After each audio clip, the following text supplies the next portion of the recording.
Hi, this is Alex from PHP Academy, and this is another video tutorial for the new Boston. Now, we're going to be looking at PHP cookies. Now, you've probably heard of cookies before, maybe if you've looked at your browser settings. I mean, I'm sure everyone knows what cookies are, but how do we actually use them, and how useful are they in everyday programming, sort of on websites? Now, let me just explain quickly what a cookie is. A cookie is a piece of data, if you like, or a file that's stored with specific information, and it's unique to you and the website that you are viewing. So if you view on your browser a website that's set a specific cookie, when you access that website, depending on the expiration time of the cookie, that piece of data will be relayed. So it will be relayed from your computer to the website. So this way, websites can store data about users or about your specific preferences on that website, and it can be stored on your computer for later access. So how do we go about setting a cookie, and why are they useful? Now, some of the reasons that they can be useful for is just literally storing data that needs to be used at a later date, but for a long expiration time. You might have already looked at PHP sessions, but cookies are going to allow you to set a much longer expiration date. So sessions are closed as soon as your browser is closed and the connection is shut with the server. However, with cookies, we could store a cookie for years, perhaps. So to set a cookie, we use the set cookie function, and this takes a few arguments. I'm not going to go through every argument, but I'm going to go through three main arguments. And the three main arguments we're going to look at are, first of all, the name of the cookie that you're setting, then the value, and then the expiration date, so the time in which the cookie is going to be valid for. Now, remember when we looked at sessions, if you have looked at sessions, you did something similar to this. We had the name of the session here, and then the value here. Or rather, this is going to be called the key and the value. Now, with set cookies, we just use this one function to set the cookie. The name of it's here, so I could say username. Here's going to be the value, so I'm going to say Alex. Now, the expiration time is a bit different. You need to think about this logically, and it's by default in seconds. So if, for example, I was to set a session cookie with the value of 60 here as an argument, that's going to make this cookie last for 60 seconds, and after that it's no longer going to be valid. So we can test this. I'm going to create a session cookie with the value of 5. Now, what happens when I want to, we've set this in this page, so if we come and refresh, that should be okay. Okay, so we've set the cookie in this page. Now, what happens when we want to retrieve this value in view? Now, within 5 seconds this would have already expired, so we're going to have to reset it in a minute.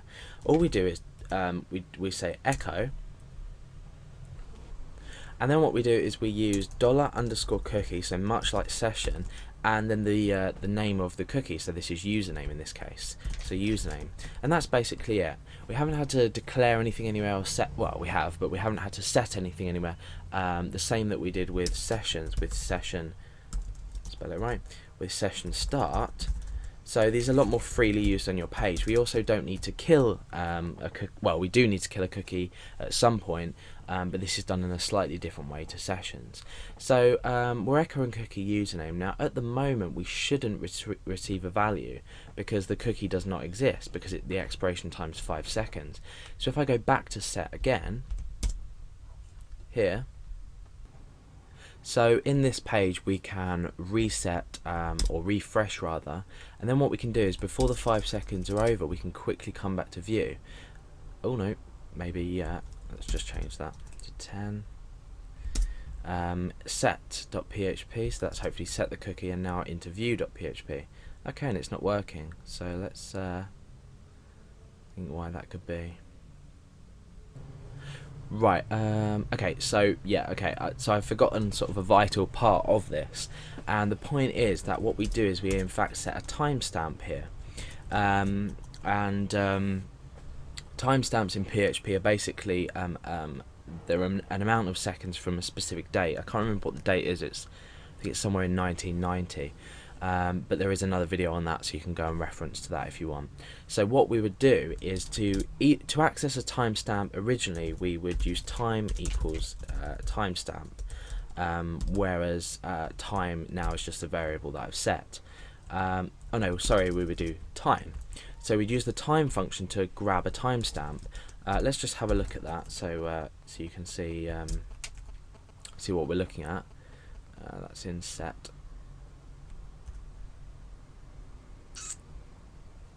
So echo that out. Okay, so we have our timestamp here, which is a long number.